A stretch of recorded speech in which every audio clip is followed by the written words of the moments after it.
Hey guys, welcome to Terrifying Tales. In this video we are going to represent you a story about the curse of the crying boy. After a heartbreaking experience of miscarriage, after years of trying to get pregnant brings Kathleen to devastation. At an auction, Kathleen feels a deep connection to one of the painting of little boy crying, urging her to buy it right away. At home, things start to slowly feel normal again, but the evil energy attached to the sad painting only progresses as her connection deepens. Will her husband Rene be able to make her come to her senses, or will she lose complete control over reality and let herself get manipulated by the evilness coming from the curse of the crying boy? Love at first sight, honey, my husband snaps me out of my train of thoughts. Yes, I answer quickly, looking at him. The painting you wanted is getting auctioned next, he nudges at me. I automatically focus my attention on the auction. This man in a black suit walks up with a rectangle painting covered by a white sheet. He puts the painting down gently. He takes the cover off it, and I am instantly mesmerized. It is an oil painting of a little boy sitting down in a blue long sleeve with a brown jumper. With this beautiful angelic face with light brown hair, big beautiful blue eyes that match his shirt, crying, two big tears from both eyes falling down his rosy cheeks. He almost looks real. I feel as if his eyes are looking into my soul. Wow, I gasp, my eyes watering. The beauty and the pain this painting gives out at the same time is incredible. This is true art. He is speaking to me without words. I feel his emotions as if I was there when he got painted. May I present the next piece? The Crying Boy. Giovanni Bragolin Vintage Original Oil Painting. This painting is unique and one of a kind, as there is only one of it in the whole world, the auctioneer says. That is the one, I tell my husband, smiling, grabbing his hand, not breaking eye contact with the boy in the painting. This painting and many others were painted for the whole purpose of adoption. The artist that painted was called by an orphanage to paint a picture of the little orphans for the ones that wanted to adopt them. It was said that the artist wanted to remain unknown because he would use the orphaness' blood as the color red in the painting. The same night the orphanage burnt down, and the only thing that survived was this painting. The action ever continues. Oh, my poor sweet boy, I whisper to my husband. Yeah, those poor kids. He squeezes my hand. Let us start the bid at $1,000, the auctioneer yells. $50,000, I yell before anyone else can bet. $50,000 to the lady in blue, going once, going twice, sold to the lady in BL. Yui for $50,000, he bangs his Woden hammer on the stand. Yay, I jump in joy and hug my husband. It was love at first sight. I had to get it, no matter the cost. We go meet the auctioneer in the back. My husband takes out his checkbook. He writes a $50,000 check and gives it to the man. Thank you, sir, for your generosity, the auctioneer says, shaking my husband's hand. Thank my wife. She is the one that saw its value and bid $50,000 before anyone else could bid, he says, looking at me with gigantic eyes, as if $50,000 was going to make him go broke. He makes that in 10 minutes in his company. He owns a solar energy company. This painting has had many owners, but it always came back to us. It has never found a permanent home.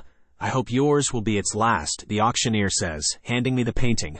Oh, this poor beautiful boy, who wouldn't he want him? It will certainly be his last home, I say, looking at the little boy in the eyes. I swear I can feel his happiness in my heart. You guys are talking as if he is real. It is a goddamn painting. My husband takes it out of my hands and heads out the building. Take good care of him for me, please. The auctioneer takes my hand in his two hands and squeezes gently. I smile and follow my husband out. We get to the car. I open my door, sit, and close my door. I look in the side mirror. I can't believe what I am seeing. My husband is putting him in the trunk. I get out of my seat as fast as I can. What are you doing? I speed walk to my husband. I take the painting.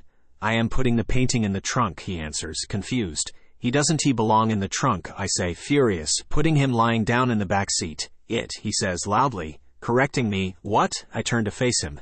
It is a painting, Kathleen, he spits out. I know it is a painting, Rene, I spit back. I go sit back down in the car. So why do you keep saying him? He follows me in the car, sitting in the driver's seat. I don't know. I feel a never mind. I don't know. It just comes out. Sorry, I lie. He starts the car and we make our way home. He wouldn't understand. Just like he doesn't understand why I still cry some nights over the loss of our baby boy, when it has been already 6 months. He'll never understand the emptiness I have inside of me since I miscarried. I only had 3 months left to go until I got to meet and hold my baby boy, but no, I got it stripped away from my own hands and it took away my happiness with it. I'll never recover from that. Today is the first day in a very long time that I am actually genuinely happy in my head and in my heart. It is all thanks to my new painting. Whoever said money can buy happiness is absolutely wrong. I grab my husband's hand and stare out the window, smiling with pure joy. Welcome home. We pull up in our driveway, and excitement builds up in my body. I am excited to see where I am going to put him. I have many options: the living room, the dining room, the hallway, the staircase, or maybe even right in the main entrance. I get out of the car and watch my husband take him out of the car. Careful, I say, as my husband is holding him under his arm. I know. Don't worry, I won't break it, he says, walking to the front door. I forget to tell you before. Thank you, I say, unlocking the front door. No problem, honey, you deserve it, he smiles. Thank you. Now give me him, I mean it. Give me it like that I can figure out where I am going to put him. I mean it, sorry. I smile back, putting my purse down. It okay.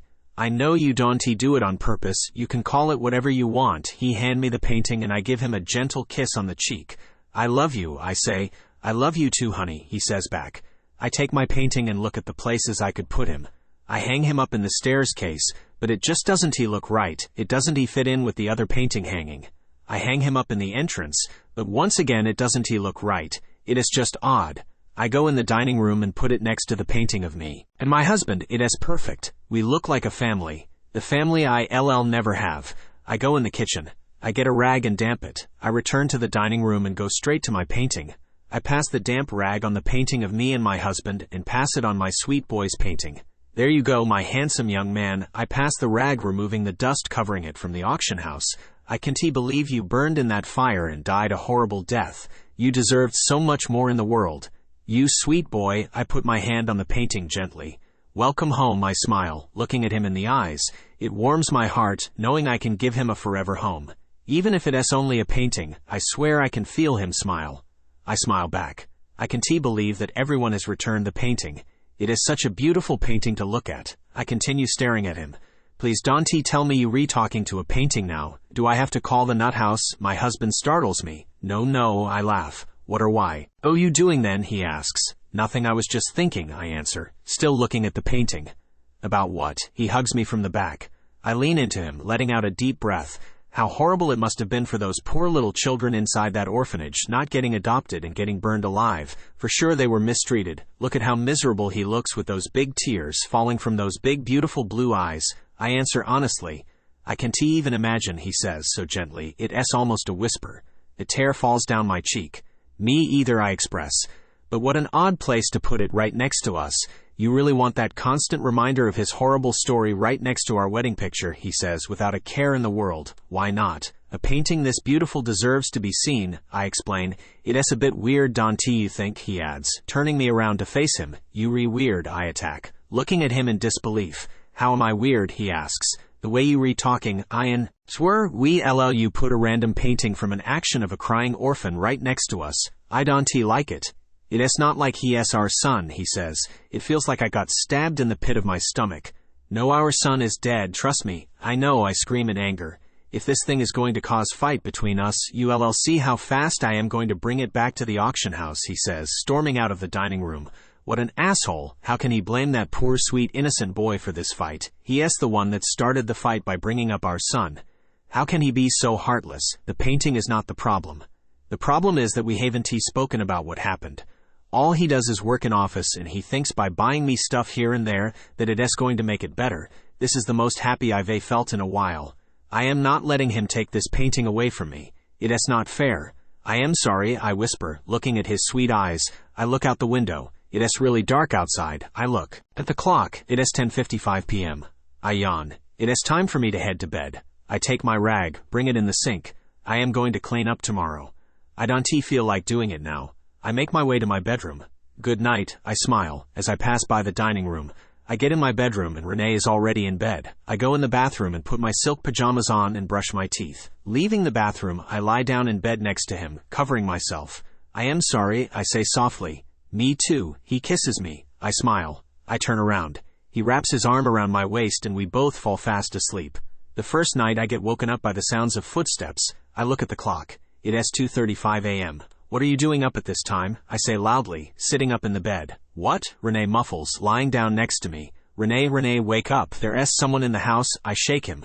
Where? He jumps out of bed and gets the baseball bat under the bed. I don't know.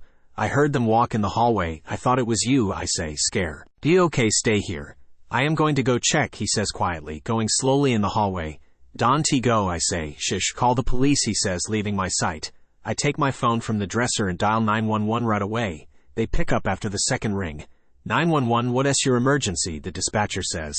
There is someone in my house, I whisper. What is your address, ma'am? He asks. 3340 Wolf Street, I answer, biting my nails. Okay, ma'am, do you know how many people there are? He asks, typing on his keyboard. 1, OMG, I say as I see someone from the corner of my eye run into my room. What's happening? The police should be there in any minutes, he says. I am frozen in bed, terrified, with my eyes closed. The person's in my room, I cry. I hear the police sirens. I keep my eyes closed. I am too scared to open them. What if the person has a gun pointed at me? Honey, the police are here. Rene walks in the room. I open my eyes. No one here except for my husband. The police are there. They will search the house. Thank you for your patience, ma'am, the dispatcher says. I totally forgot I was on the phone for a split second. Thank you, I hang up. My husband comes hug me in bed. We hear the police coming in. We see the lights of their flashlights flash through our windows. This is so scary. This is the first time in 10 years that we've been living here that someone has broken in. Maybe they came for the painting. It would make sense that why it keeps getting auctioned off by the same people. Do you think someone from the auction sent them here to get the painting? I ask Rene. What? He asks, confused like always. I swear this man never understands anything without an explanation. The auctioneer said they keep auctioning the painting. Maybe that's how they make their money. They sell the painting and they rob it from the people's address and auction it again at their next location, I explain. Makes sense. I never thought of that. If that's the case, that's pretty crazy, he says. Yeah, I say, thinking. I am going to pass by in the morning to talk to the guy, he adds. I don't think that is a good idea, I express. No. I won't cause them of anything. I just want to know how come the painting keeps coming back to them, he says. That makes more sense. We get interrupted by the 2 police officers. Hi, Mr. and Mrs. Buck. We searched the whole premises and there is no one to be found, he informs us. Are you sure? I ask, confused. Yes, ma'am. Everything is safe and sound, he adds. I am not going crazy. There was someone in my house, I say, frustrated. We not saying you crazy, ma'am. Maybe they got scared when they heard the sirens so they fled the scene. He makes me feel better. Yeah, I take a deep breath. Thank you very much for your help. My husband shakes their hands. Rene walks them out. I lay down in bed and think. Did they take anything? I get up. I go see in the guest rooms. Nope, nothing was taken. I go downstairs. I look in the kitchen. Nope, nothing was taken. I go in. Oh, the living room, nothing again. I go in the dining room and nothing. I look at my sweet boy and smile. How is your night going? I ask him. As if he was going to answer. Who are you talking to? Rene startles me. I jump.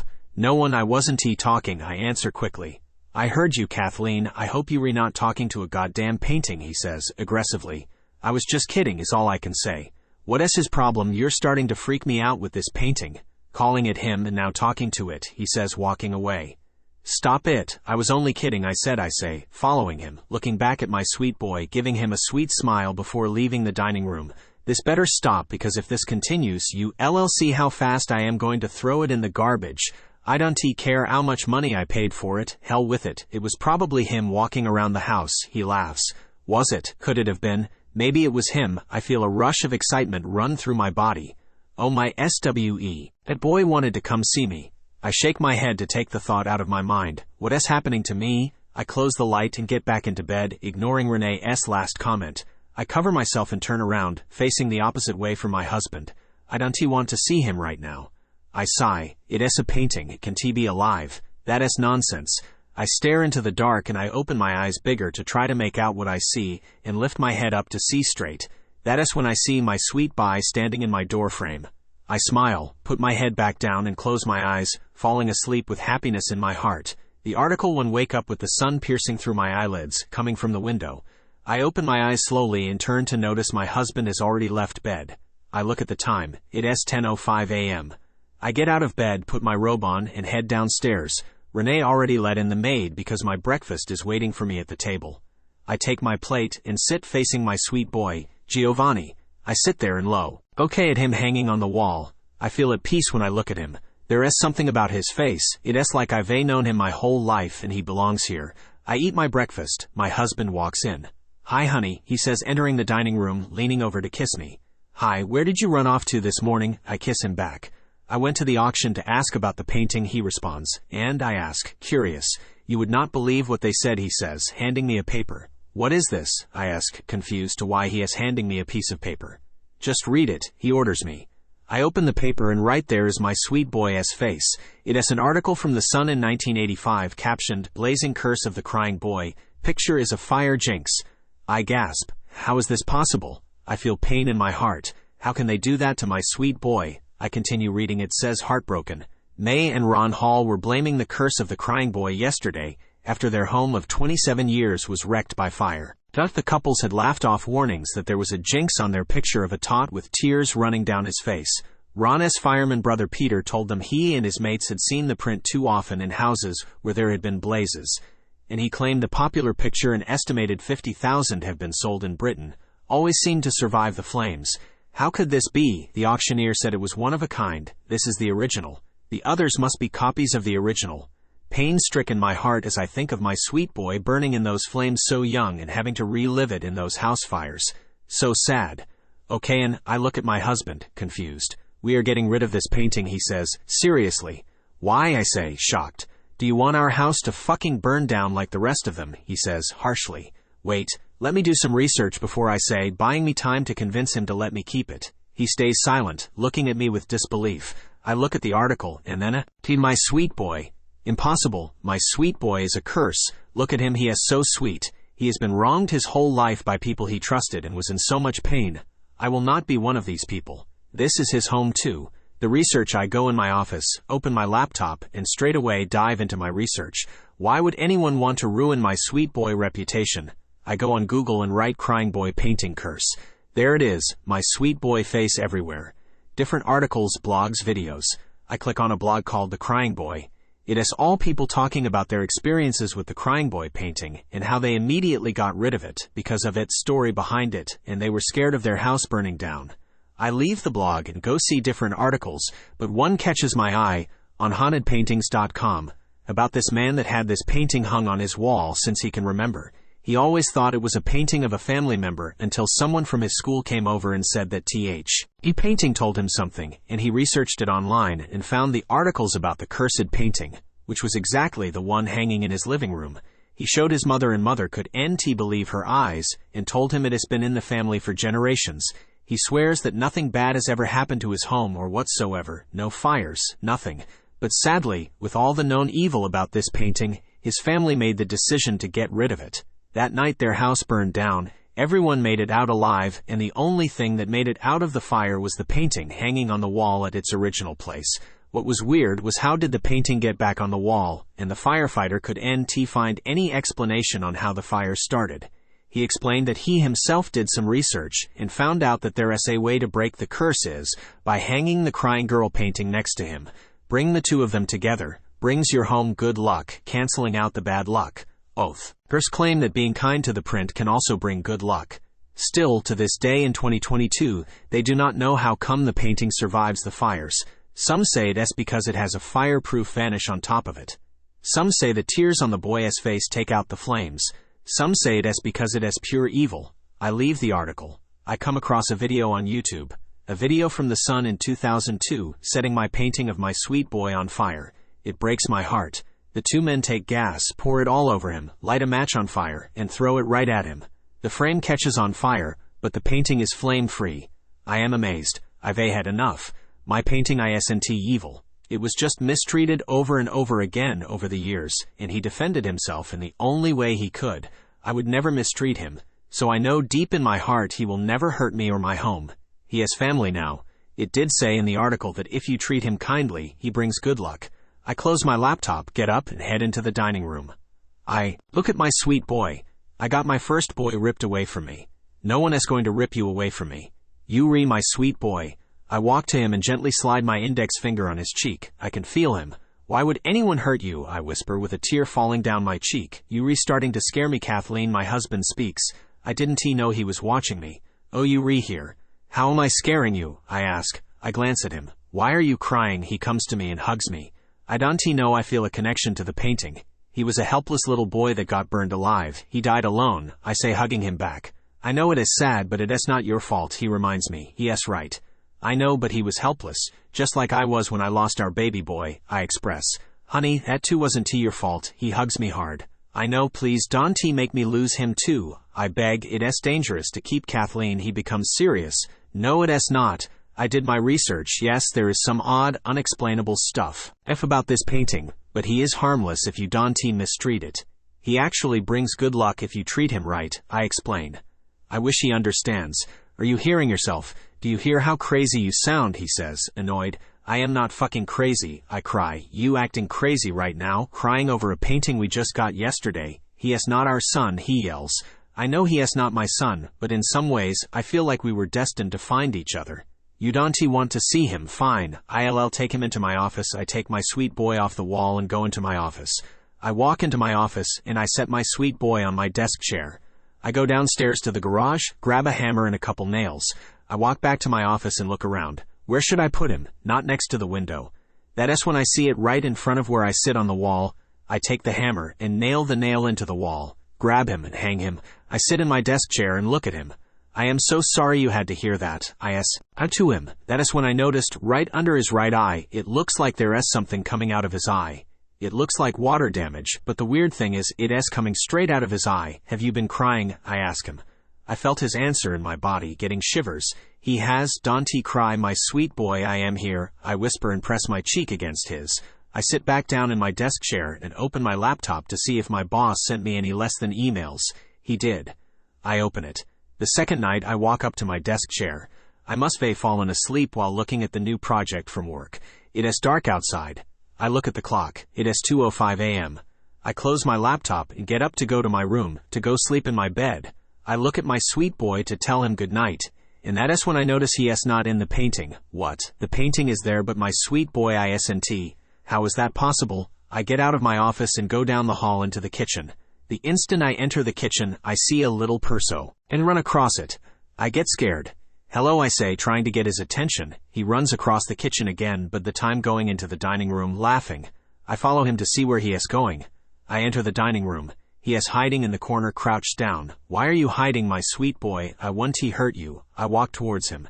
As I get closer to him, he gets up and runs. I follow him. He goes up the stairs.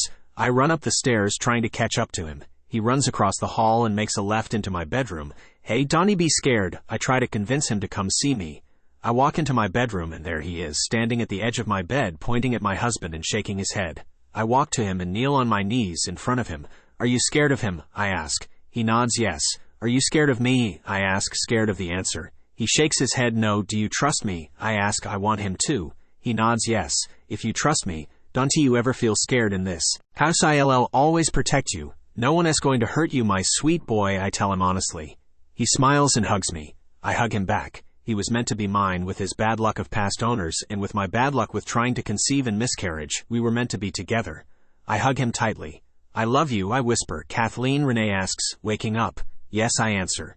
Just like that, my sweet boy gone. What are you doing? He looks at me. Nothing, just going to the bathroom. I lie. I walk out of the bedroom. I go straight to my office.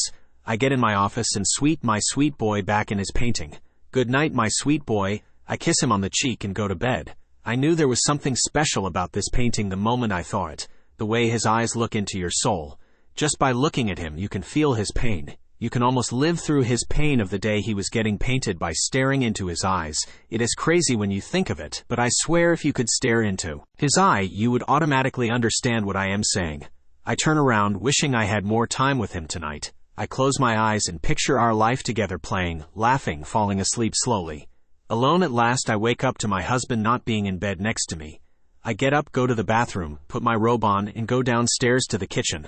All I see is the maid and the housekeeper. Where is my husband? I ask her, sitting down on a stool at the tip of the island. He left for his business trip for the weekend, she informs me. Thank you, I say. Here is your breakfast. She put a plate in front of me with eggs, fruits, and a waffle with Nutella, with a note from my husband. Thank you, I smile. The note says, good morning, honey. I'll be gone by the time you wake. Have a good weekend. Be safe. Love you. Be back on Sunday. It is already Friday. With everything going on, time flew by, and I completely forgot my husband was going on a business trip over the weekend. I feel bad, but hasn't he been the nicest lately? Honestly, it is going to be nice this weekend without my husband. Usually I go to the spa, out for brunch, and go out with my girls, but this time I am going to take advantage to be alone with my sweet boy without being judged by my husband. Also, my sweet boy won't he have to be scared to be out and enjoy his time because the one he is scared of won't he be there. I don't even eat my breakfast. I run to my office with excitement. I have good news, I yell in my office. He is not here this weekend, so you don't have to be scared to be out. I look at him with a big smile. I feel something behind me, and I instantly smile. It is my sweet boy. I take his hand and bring him right away in my what would have been my baby's room. The moment we step in, I don't feel the pain and sadness I usually do. I feel happy bringing my sweet boy here. It is his room now. My sweet boy, let us go of my hand and explore the room. Do you like it? I ask. He nods yes. Would you like this to be your room? I ask with a big smile. He nods yes.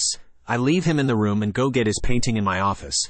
I take him off my office wall and bring him to his bedroom. I inspect the room to see where would be best to put him. I see the frame with my baby ultrasound. I go up to it and take it off the wall. I stare at it for a few minutes as tears run down my face when suddenly I feel a hand grab my leg and I look and see my sweet boy smiling at me, letting me know that everything is all right. I open the drawer of the changing table and set the ultrasound picture of my baby inside safely to keep it safe. I take my sweet boy's painting and hang where the ultrasound picture of the baby was. I look over at my sweet boy, giving him a gentle smile to make him know everything is all right in return. He grabs my hand, pulling in the direction of where all the books and puzzles are. I sit down in the corner with him. Do you want me to read you a book? I ask, curious to why he brought me to this corner.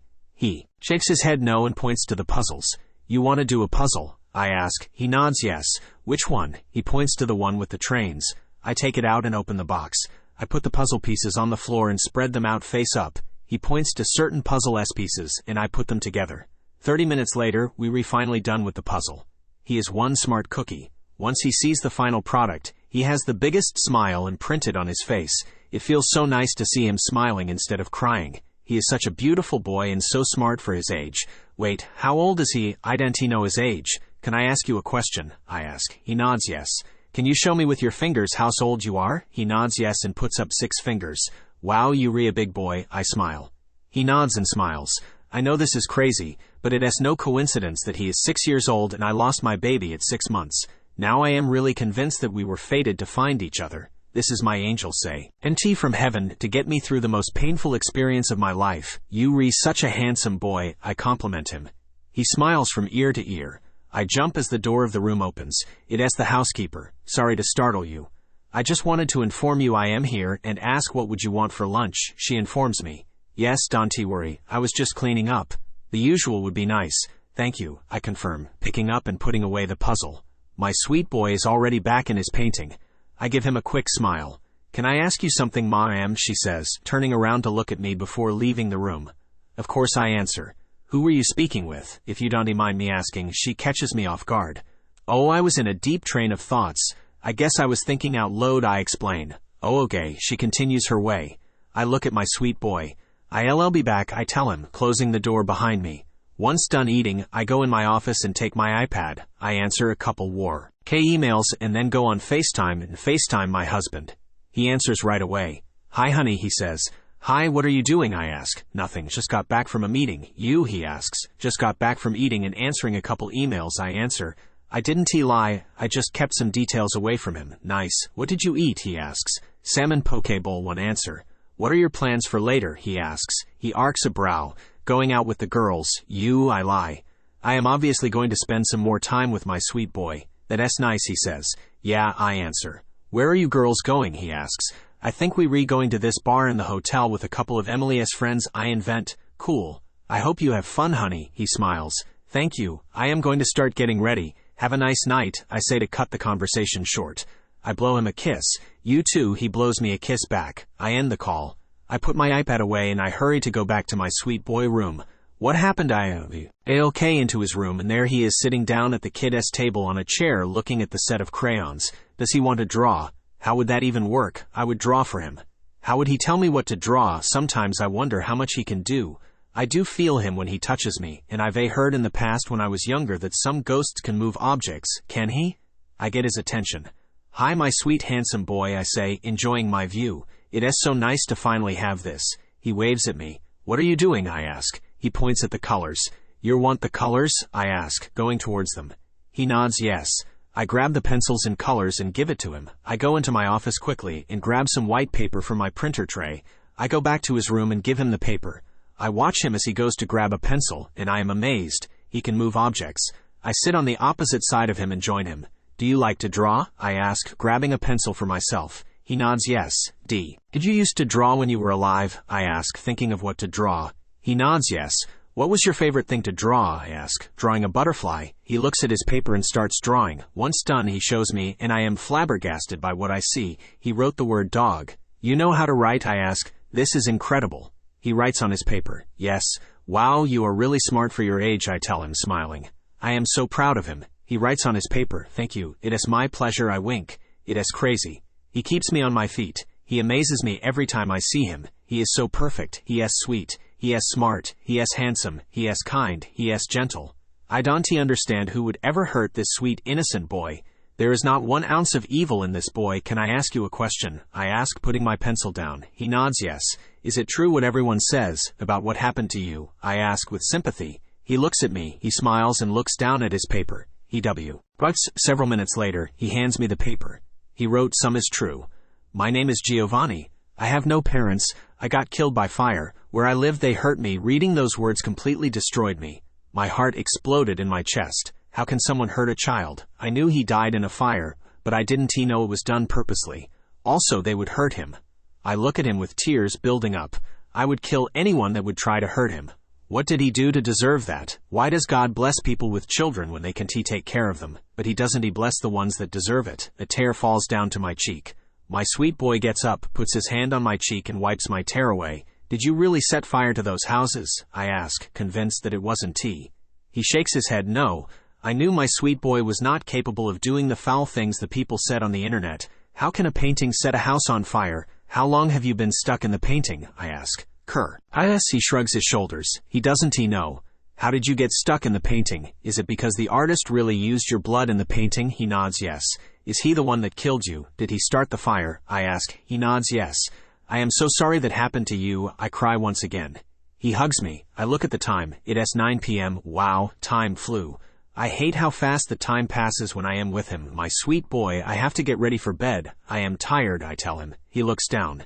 You could come sleep with me tonight if you want, but I have to shower first, I say, hoping he agrees. He nods yes. Okay, perfect. I am going to go take a shower and I'll come back to get you. I smile. He nods yes. I leave his room. I go in my bathroom, start up the shower and hop in. I can't believe he can write. It makes it easier to communicate, but sometimes I wish he would be able to speak. I finish my shower and put my nightgown on. I go into my sweet boy's room. Ready? I ask. He nods yes. Okay, come on. I smile. He runs to me and we walk to my bedroom together. I get in my room and I close my door. I take the decoration pillows off my bed and lie in it, and he joins me. I wanted you to know that I am so proud of you, for how strong you are and how incredibly smart you are. I look at him. He smiles, turns around and grabs my hand. I close my eyes and fall fast asleep. Surprised as I brush my teeth in the morning, I look at myself in the mirror and notice I have a glow. It shows that I am happier than I've been in the past few years, since the problems trying to conceive and then the miscarriage. That obviously didn't help. I was absolutely gutted. Now thanks to my sweet boy I get to be a mother. For the first time in a long time I can see a future of family. All I have left to do is convince my husband that crossing paths with this painting was in our destiny, and buying it was the first step to creating our family. I know that if he just listens to me, then he would be able to try to understand where I am coming from, and he would love him just as much as I do. I hope. Once I am done brushing my teeth, I go into my closet and pick my outfit for the day. I choose a simply baby blue pair of ripped jeans and a black turtleneck. I leave my closet and make my way out of my room and head into the kitchen. We don't have any housekeepers or maids on Saturday. I get to spend my day without worrying about someone catching me talk to my sweet boy. But soon that will all be over once my husband joins me and my sweet boy. I go to the Keurig machine and start myself up a nice cup of coffee. As I wait for the coffee to finish brewing, I hear footsteps behind me. My sweet boy is here. "I'm sweet boy," I say as I turn. To my surprise, it is my husband. "Good morning, honey." He stands there with red, white, and blue roses, my favorite. "OMG, how come you home so early?" I ask, really wondering what the hell is he doing home. The client were happy, so I caught an early flight. Here, these are for you, he says, handing me the flowers. Thank you, they re beautiful. You didn't he have too? I hug him. I do appreciate the flowers he got me. I was thinking, he speaks as I smell the roses. Yes, I ask, wondering what he meant by that. We should go to dinner tonight like the old times, to celebrate, he says. I look at him weirdly. Celebrate what? I ask, putting the roses in a vase, locking in new clients to the company, he says with a smile. Okay, I just have a meeting at 4. After that it is fine, I say. That is when I see him, my sweet boy, standing from afar. I feel guilty not going to him, but I can't make my husband find out about him yet. I need to speak to him first, to ease him to the idea of all of us being a family. Where would you like to go eat? Your choice, wherever you want, he says, grabbing my hands. We could go to that new sushi place downtown, I suggest. Yeah, I'll call and make a reservation, he smiles. Perfect 7 is good, I smile back. Why? Yes, I wanted to talk to you about something, he rubs his thumb on mine. Me too, but you go first, I say, curious about what he wants to talk about. I am really sorry about us fighting all the time. I really want you to be happy with me. I want us to laugh like we used to. I want us to spend time together like before. I miss you, Kathleen. I want the old us back, the happy us, he expresses. Me too. Soon we will, I say, meaning the words I just said. We will. What did you want to talk to me about, he asks. Will hear me out before saying anything, I say. Nervously, do you trust me, I ask. Yes, why, he asks, not sure to what is happening. Do you love me, I ask. Yes, obviously, I am here, aren't he asks, even more confused. Would you do anything for me, I ask. Yes, to death do us part, remember, he states. Yeah, well, you know, lately it has been really hard for me with the miscarriage we just had. I pause. Yeah, go on, he says. I've been really taking it out on myself, I hate myself and my body for the loss of our baby boy, tears filling my eyes. I take a second. Honey, you restarting to scare me a bit, he start to say. No, don't worry. It is nothing bad, I promise, I cut him off. What is it then, he asks, getting impatient. You know I always wanted to have a family with you, and still do, but with all our failed attempts, I've been kind of giving up. I am tired of trying, but since the painting I've been feeling whole again, and I know you think it is just a painting with bad luck, but he is none of those things. He is real. I've seen him, I've talked to him, I've played with him, he wrote to me on a piece of paper, I confess. He just stands there for a couple minutes without saying anything. What? Is the only thing he says. Hear me out, he is scared of you. He knows you don't approve of him, so that's why he doesn't show himself to you, I explain. You lost your mind, he says. I can see it in his eyes. He thinks I am crazy. You want me to prove it to yo. He is in his room right now, I say. He doesn't exist. You making all this up in your mind. Wait. His room, he yells. Our baby boy's room, since no one was using it. I gave it to him. He loves it, I smile. Kathleen, are you hearing yourself right now? You crazy, he says loudly, pacing back and forth. I am not crazy. He is real. I cry. This nonsense better stop, or else I am calling the mental institution and getting you locked up. He stops and looks at me. He is our chance to be a family. If only you would open your eyes and be less of a tool. He would let him see you, and we can be happy together. A happy family, I say honestly. You are crazy. You think you can replace out dead boy with a painting by giving him our kid's room. It is a goddamn painting of an ugly-ass kid crying for nothing. He probably deserved to get burned alive. He spits in my face. You better take that back, I yell at him. We are never going to be a family if you continue like this, he says, as he leaves the kitchen. I run upstairs and go in my sweet boy's room, where I feel the safest. He is there waiting for me. I sit next to him. I know he heard what Rene said. I feel awful that he had to hear those things about him. I am sorry, Dante, listen to him. You are nothing of those things, I promise, I say, looking on the floor. My sweet boy comes to me and lifts my head up. It is okay, he says. What? He speaks. OMG, you can speak. A tear falls down my eye. I kneel on my knees in front of him and hug him. We don't need him. We are family already, he says. And I break down. I love you so much, I cry with joy. I love you too, Mommy, as he disappears into his painting. The door of the room opens. I look up. It is my husband. Dante cry. I am sorry, he says, coming towards me. It is okay, I say. I didn't mean what I said. You not crazy. He hugs me. It is okay, I say, hugging him back. We will have our family, just be patient, he whisper into my ear. I know, I say, winking at my sweet boy, and he winks at me back. We leave my sweet boy's room and we walk hand in hand to our bedroom.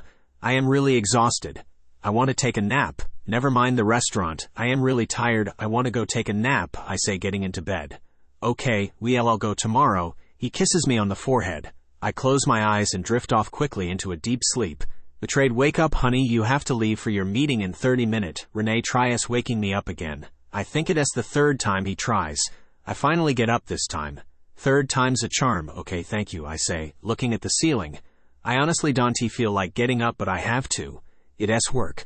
I get out of bed, go to the bathroom, brush my hair, brush my teeth, and put on my outfit I prepared. I walk to the kitchen and grab a croissant that is on the counter. I sit down and eat it. Once done, I get up, shake the crumbs off my pants, and go see my husband. Bye, I love you. Have a good meeting, honey, I say to Rene, kissing him on the cheek. Love you too, Howell. Are you going to be back in? He asks, with the palm of his hand on my lower back. Not more than 2 hours, I say, grabbing my purse and making my way to the door. Oh wait, I forgot to say bye to my sweet boy. I go back upstairs. Where are you going? Rene asks. I forgot something in my office. I lie and run up the stairs before he can ask any more questions. I enter my sweet boy's room. I am so sorry, my sweet boy. I almost left without saying goodbye. Have a good time, my sweet boy. I'll be back very soon. I'll be gone only for a couple of hours. It's your room now. You can do what you want. I kiss my fingertips and press them against his chunky cheeks on the painting. I hate that he is scared to come out when Rene is here. I leave the room and make my way back downstairs. I rush out the door before anyone can stop me to ask me for anything. I am already going to be late. I hop in my car and go to my meeting. I feel so guilty leaving him alone during the day, but I have to attend my meetings. If I want to keep my job, I wish I could bring him with me. My meeting was fine. It lasted less long than I thought. Now I can go back home and relax with my sweet boy and my husband, of course. I get home and my husband is putting something wrapped up in the trunk of his car. I get out of the car and he quickly closes his trunk. What are you doing there? I ask, out of curiosity. Nothing, putting my plans for tomorrow in the trunk like that. I don't have to do it tomorrow morning, he says, leaning on his trunk, closed. Smart, I answer, thinking nothing of it. But is he acting so weird? He doesn't move away from the trunk. How was your meeting? He asks, changing the subject. Great, couldn't he bait to come back home to you? I say. I obviously don't mention my sweet boy because I know he hates it. I just have to go somewhere quick, and I'll be back, he tells me. Okay, I'll be in my office. I kiss him goodbye. I watch him get in the car and leave. I walk in and take off my shoes, go into the kitchen, into the fridge, and get a bottle of water. I walk up to my sweet boy's room and open the door. Hi, my sweet boy, I missed you so much. You can come see me. He is not here. He left, I say, putting my purse down on the floor. You know, sometime I wish it was just us. I go to sit down and look in his direction to see his beautiful face. Giovanni, I look around. Why isn't he showing himself? That is when I notice and fall down to my knees. Where is my sweet boy? My chest hurts. The wall is empty. Someone took my sweet boy away from me. Whoever did this is going to regret it. Where is he? I take my phone out. I call Rene, crying. He doesn't pick up. I start hyperventilating. Where is my sweet boy? Who would take him away from me? Where did he go? I want him back now. I hear the front door open. I run down the stairs in a panic. It's Rene. I run to him, freaking out. Rene, someone took him. My sweet boy, someone took him. I cry hysterically. What? Calm down. I don't understand what you are saying. He grabs me by the shoulders to hold me still. I close my eyes and take a deep breath. My painting, it is gone. Someone took him, I say calmly, for him to understand me. I know, I am the one that took it, he admits. I can't believe what I just heard. I look at my husband with big wide eyes building up with tears. I want to strangle him right now. Who does he think he is to take my sweet boy away from me? I stand there frozen, afraid of what I am about to do next. He took my baby away. The only thing that makes me happy. He took my everything. I close my eyes again and take another deep breath. You did what? I ask, furious. I gave it away to an old lady a few blocks away, he answers me, grabbing my hands into his. You did what? I ask in a very cool tone. I am about to explode. I had to, honey, he says. Why? I ask, breathing slowly. You were obsessed with it. You acted as if it was a real person, he explains, getting closer to me. He is real. I take a step back. Honey, you're SC. Hearing me, you reacting weird. Even the maids, they came to me and said they heard you talking to yourself yesterday, and said you acted stranger when they would come in the room as if you were hiding something, he says, trying to come closer again. It is because I was talking with him. I didn't want to get you mad, so I was hiding him from you, like that you can hurt his feelings again. I take my hands out of his. Come on, Kathleen, what are you talking about? It is a painting. How were you talking to him? He asks, standing there in disbelief. He would come out and talk to me, I admit.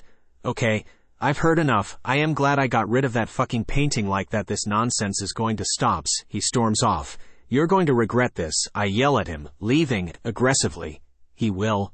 I walk into my office and lock myself in. Revenged and reunited, I pace back and forth from one wall to the other wall. I can't believe what he said and did. He calls me crazy. Does he want to see what crazy is, Becca? Use I could show him what crazy is. He really thinks he is going to get away with this. He is so funny. He is going to fucking regret this. Who does he think he is to take my sweet boy away? From the beginning, he never liked him. He always talked badly about it. Tried finding thing with him that was wrong. Tried to make me believe it was cursed, that it was dangerous. He was scared. The only thing he should be scared of right now is me. Not my sweet boy. He did nothing wrong. My poor sweet boy, he must be so scared right now in a new home all alone. I close my eyes and I feel him in my heart. We will find our way back to each other. I promise, my sweet boy. Be strong, mommy loves you. Rene wanted to do this to me. I am gonna give him something to be scared of. Watch me. I look at the time. It is 10 p.m. already. I walk into my bedroom. There he is, in bed, sleeping peacefully without a care in the world. He never even gave my sweet boy a chance. He judged him without even getting to know him. He didn't even try. Not before I can even acknowledge what I am doing. I throw a lit-up match into the bed. The bed bursts into flames. I stand there as I watch Rene scream for his life, getting burned alive. How do you like it? Because that is exactly what my sweet boy went through. Feel his pain. He finally stopped screaming. I hope he is happy. I turn around, look at myself, and smile. I feel the warmth of the fire, making me feel safe. I know my sweet boy won't let me burn. I know he is here with me. The fire grows fast. I need to leave before it is too late. I walk down the stairs through the flames, take my purse and make my out, closing the front door behind me. I go in my car, start it and make my way out of the driveway, watching my home burn to the ground from my rear view mirror. That is when I see my sweet boy painting in the back seat. I smile at him, and that is when I notice and look next to me. My sweet boy is sitting in the passenger seat, smiling at me. No one can tear us apart, he says, as we drive off into the... Thank you for watching, guys. If you enjoyed this telling story video, please do not forget to give us a like, comment, share, and subscribe.